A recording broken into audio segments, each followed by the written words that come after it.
नमस्कार, आप सुन रहे हैं from the pages of Indian history और मैं हूँ के शारदा, शिक्षिका दुर्ग, राज्य छत्तीसगढ़ से। इस सीरीज में हम भारत के गौरवशील अतीत को जानेंगे और इसकी उपलब्धियों को समझेंगे और यह भी देखेंगे कि कैसे यह महान देश विदेशी आक्रमणों का शिकार हुआ। आज का जो एपिसोड है, भारत सोने की चिड़िया।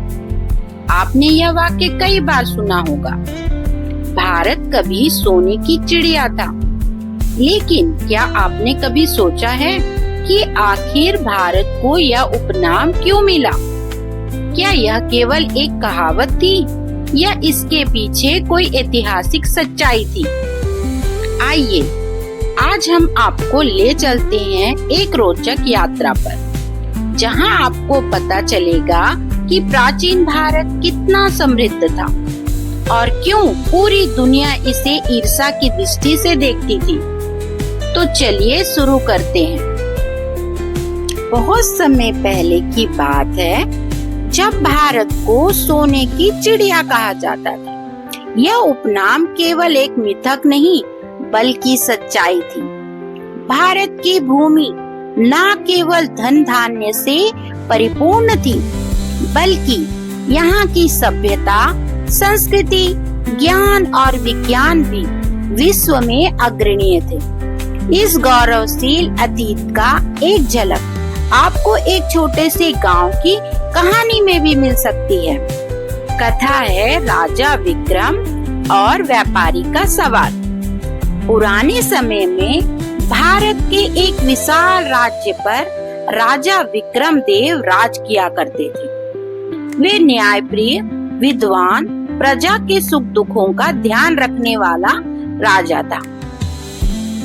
उनके राज्य में दूर दूर से व्यापारी व्यापार करने आते थे, क्योंकि यहाँ की मिट्टी भी सोना उगलती थी। एक दिन अरब देश से एक व्यापारी भारत आया और उसने भारत की समृद्धि को देखकर राजा विक्रम से पूछा, महाराज, मैंने सुना था भारत सोने की चिड़िया है, लेकिन ऐसा क्यों कहा जाता है?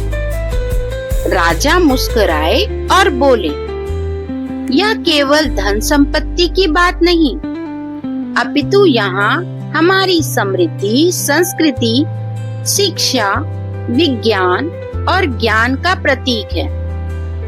आओ मैं तुम्हें कुछ दिखाता हूँ। समृद्धि की झलक। राजा ने व्यापारी को अपने राज्य के मुख्य बाजार में घुमाया। वहाँ सोने चांदी के आभूषणों से भरी दुकानें थी, रेशमी कपड़ों के कारखाने थे, जहाँ दुनिया की सबसे मुलायम और सुंदर वस्त्र बनते थे। व्यापारी यह देखकर दंग रह गया। फिर राजा उसे तक्षशिला विश्वविद्यालय ले गए, जहाँ हजारों विद्यार्थी गणित, विज्ञान, ज्योतिषी, चिकित्सा और भाषा का अध्ययन कर रहे थे। फिर वे उसे खेत ले गए, जहाँ किसान धान, गेहूं, गन्ना और मसाले उगा रहे थे। राजा बोले, यही हमारी असली संपत्ति है। हम केवल सोने चांदी में ही नहीं, बल्कि ज्ञान और उत्पादन में भी सबसे आगे हैं।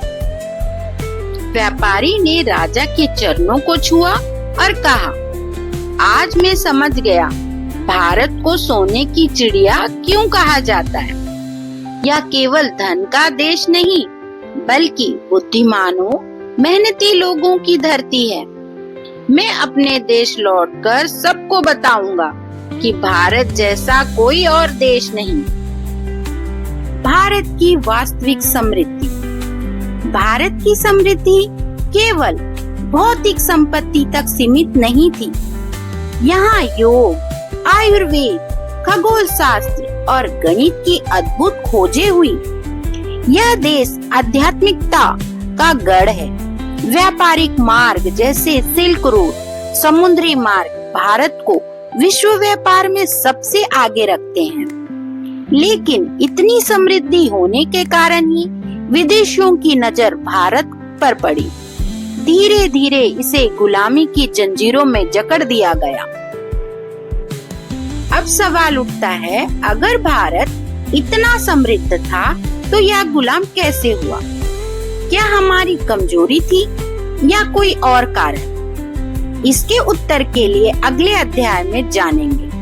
भारत पर विदेशी आक्रमण की शुरुआत। धन्यवाद। जय भारत, जय छत्तीसगढ़।